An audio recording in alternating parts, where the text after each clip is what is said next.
such a London story. It's so part of the mythology of East London. There were a lot of extraordinary things that happened in the 60s, culturally and politically and socially, and the Krays were at the centre of all of that. It's a period of time in the city's history that's profound, and they're part of it. It wasn't all poor, drib and drab. The fact that people could get away with so much back then made a very exciting time, actually.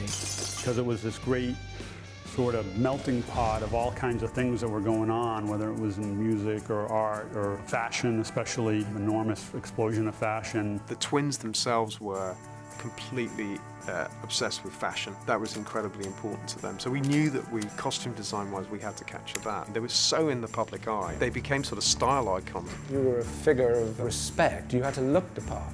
You get the suit, the double-breasted suit, the padded shoulders, the slight look that comes out of an American movie, Italian-style collars.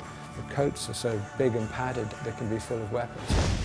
You become a kind of a localized version of what they've seen in terms of Al Capone in Chicago. They also had a penchant for American cars. I mean, the things that are in the movie are all true. But also, there's no sets. 95% is real locations. And that reality adds to the tonal experience of the film.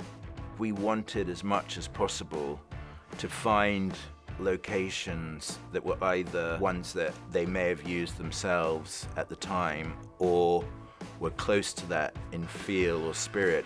So it is a quintessentially London film. You had a city that suffered so much during the war, and when the 60s came along, I think all that style and fashion and music was London coming alive again. And so it's the time and the place and the people that are so gripping and fascinating to this day.